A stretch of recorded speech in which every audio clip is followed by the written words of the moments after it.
No les miento si les digo que para mí es una alegría enorme poder estar grabando en este momento esta segunda charla, esta segunda clase de este curso nuestro, cómo confesarme bien, cómo confesarnos bien. Les digo que es una alegría enorme porque yo sé que muchas personas realmente tienen sus dudas en relación al sacramento de la confesión. Dudas que nacen a veces sobre la verdad del sacramento. ¿Esto realmente lo quiso nuestro Señor Jesucristo? Y dudas que en otras ocasiones, en otras oportunidades, y la mayoría de las veces creo yo, surgen de falta de doctrina sobre este sacramento que es tan importante para la vida cristiana. Entonces, en esta oportunidad quiero comenzar primeramente dando los fundamentos, porque nosotros los católicos creemos que el sacramento de la confesión fue instituido por Jesucristo y de ahí la consecuencia. Entonces, ¿por qué me confieso con un hombre?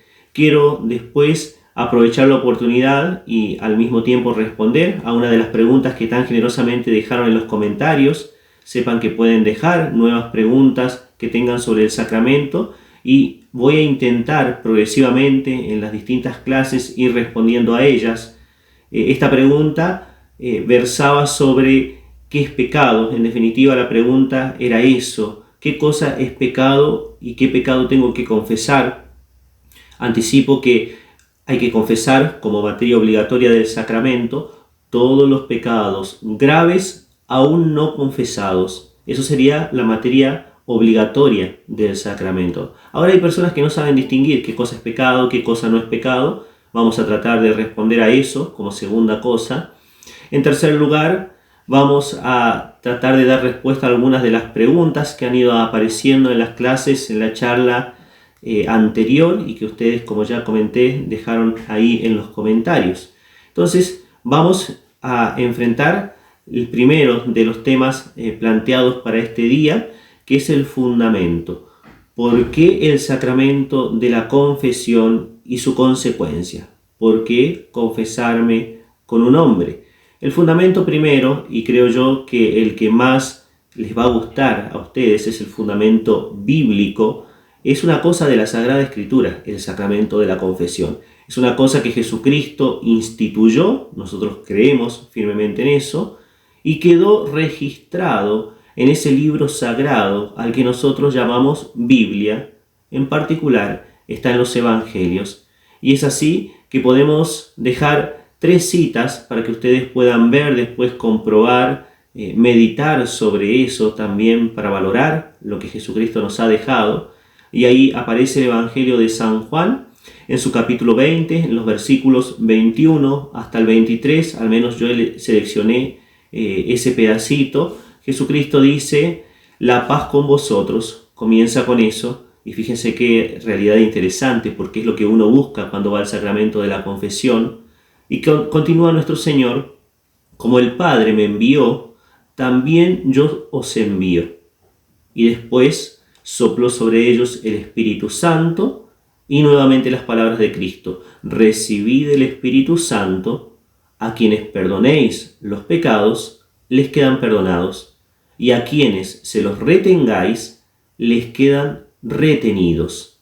Ahí nosotros, como católicos y la Iglesia desde siempre, en su interpretación de la Sagrada Escritura, ha visto la institución de este sacramento tan importante. Podemos mencionar también el Evangelio de San Mateo, capítulo 18, en el versículo 18, yo os aseguro, dice Jesucristo, todo lo que atéis en la tierra quedará atado en el cielo, y todo lo que desatéis en la tierra quedará desatado en el cielo. También una referencia que la Iglesia siempre ha visto en relación a este sacramento de la confesión.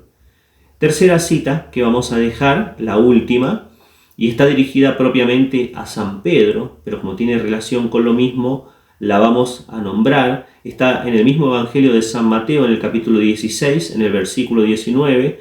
Ahí Jesucristo le dice: a ti te daré las llaves del reino de los cielos, y lo que ates en la tierra quedará atado en los cielos, y lo que desates en la tierra quedará desatado en los cielos. Ese es el fundamento bíblico. La interpretación de siempre de la Iglesia ha sido la institución ahí de Jesucristo, de un sacramento para perdonar los pecados que es conferido a través de aquellos a quienes Jesucristo instituyó. En ese caso, o en este caso, los sacerdotes. Quiero mencionar, y simplemente a forma ilustrativa, un texto que trae el padre Miguel Ángel Fuentes en su libro A quienes perdonéis. Está tomado de San Juan Pablo II, de la Reconciliatio et Penitencia. El texto, lo voy a leer directamente, dice así: ahora bien, este poder de perdonar Jesús lo confiere mediante el Espíritu Santo a simples hombres, sujetos ellos mismos a la insidia del pecado, es decir, a sus apóstoles. Recibid el Espíritu Santo, a quienes perdonareis los pecados les serán perdonados, a quienes los retuviereis les serán retenidos. Y continuaba el Papa: es esta una de las novedades evangélicas más notables. Jesús confirió tal poder a los apóstoles, incluso como transmisible. Así lo ha entendido la Iglesia desde sus comienzos. A sus sucesores, investidos por los mismos apóstoles de la misión y responsabilidad de continuar su obra de anunciadores del Evangelio y de ministros de la obra redentora de Cristo. En boca de Juan Pablo II, entonces, encontramos aquí la interpretación que la Iglesia ha dado a estos textos, y ahí ya no podemos tener dudas sobre la institución, sobre la realidad de que Cristo quiso instituir un sacramento para perdonar los pecados y confirió su poder, porque solamente Dios puede perdonar los pecados, a estos hombres. Son sus representantes. De hecho, no actúan como el padre Pablo, como el padre Juan o cualquier padre que nosotros podamos tener, sino que en el momento de hacer el sacramento actúan in persona Christi Capitis, que quiere decir en la misma persona de Cristo. Entendámoslo mejor: el Padre está prestando su boca, sus palabras, su cuerpo, su tiempo, todo lo que tiene para que Cristo haga la obra. Pero en definitiva, la obra no es del Padre, sino que es del mismo Señor. Eso en cuanto al primer tema que teníamos planteado, que es el fundamento.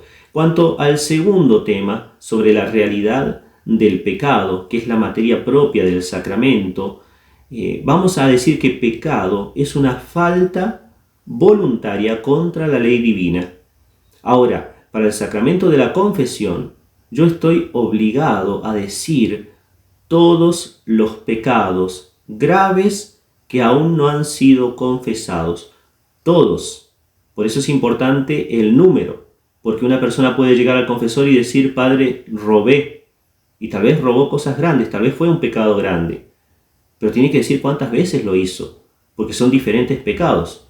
Todos los pecados, es decir, que sea una falta hecha con conciencia, ya voy a explicar un poquito mejor eso, graves, es decir, de una materia seria, no de cosas pequeñas, hay obligación sobre eso, aunque lo otro también es materia y puede ser utilizado, de los pecados no confesados aún, no confesados, porque los que ya confesé los puedo usar para una confesión, los puedo usar, pero no estoy obligado. Una vez confesados, ya perdonados.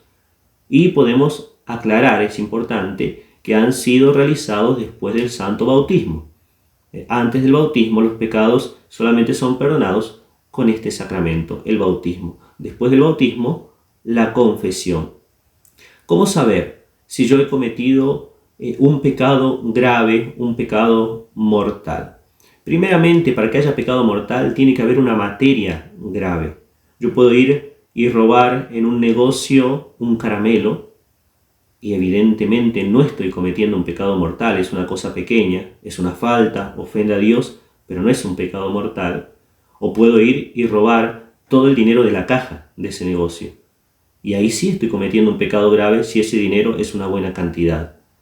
Bueno, eso es la materia. La materia tiene que ser grave, tiene que ser una cosa seria. Ya después, cuando veamos en concreto en el examen de conciencia los pecados, vamos a decir en concreto también algunas cosas que son la materia grave. tiene que haber también un pleno conocimiento. La persona tiene que saber que eso es pecado. Hay cosas que son evidentes. Robar, nuestra naturaleza nos dice que está mal. Matar, nuestra naturaleza nos dice que está mal. Pero hay personas, vamos a colocar este ejemplo, que nunca se enteraron que ir a misa el domingo es obligatorio bajo pecado grave. Y como no sabía, si no fue a misa, no cometió un pecado grave, porque no lo sabía. Tiene que haber un conocimiento. Y el tercer elemento, para que haya un pecado grave, tiene que haber consentimiento. Quiere decir, yo tengo una materia grave, yo sé que es grave y yo acepto hacer esta obra aunque ofenda a Dios. Cuando yo acepté y se dieron las tres condiciones, recién ahí tengo un pecado mortal y ahí tengo una materia obligatoria para decir en el sacramento. Vamos a entrar más en detalles después, pero estamos dando los fundamentos, los elementos esenciales y primeros aquí hasta este momento. Quiero acabar este video, porque no es mi idea que sean videos muy largos, respondiendo a algunas de las preguntas que llegaron. Así, por ejemplo, tenemos una pregunta que nos hace llegar Silvia. Ella pregunta, ¿se debe describir completamente todos los detalles del pecado o solo se debe decir el nombre del pecado? La palabra descripción ya es como que es una cosa que está de más. Yo tengo que decir el pecado que cometí. Tengo que decir circunstancias que pueden hacer que el pecado sea diferente. No es lo mismo robar en un negocio que robar en una iglesia, porque es un pecado hecho en un lugar sagrado. Entonces esa circunstancia hace que sea diferente. Pero no tengo obligación de describir el pecado. Por ejemplo, una persona para mentir no se confesaría bien, o al menos hablaría innecesariamente de más, si comienza a decir, bueno, padre, yo iba caminando y entonces llegó un amigo y ese amigo me preguntó una cosa y yo, como dudé, le dije una no verdad. Para decir todo eso, yo puedo decir, padre, mentí una vez. ¿Fue grave la mentira? No, no fue grave. Listo. Es mucho más simple, también se ahorra tiempo para el sacerdote. La persona no tiene que enfrentar una vergüenza que no le es exigida, porque a veces, en cuanto a este ejemplo, tal vez es una cosa chica. Pero si yo pongo el ejemplo de alguna cosa que da más vergüenza, tener que describir es doloroso. Y en todo caso, si el padre necesita saber más, porque el sacramento lo exige, el padre preguntará. Yo tengo que decir el pecado que cometí con su nombre, yo tengo que decir las circunstancias que pueden hacer que ese pecado cambie y tengo que decir la cantidad de veces que lo cometí. Otra pregunta que nos hace llegar Delia. Ella nos hizo llegar en realidad dos preguntas. La primera es, que ya la respondí de alguna manera, ¿se puede pecar sin darse cuenta? No, nunca una persona puede pecar sin darse cuenta.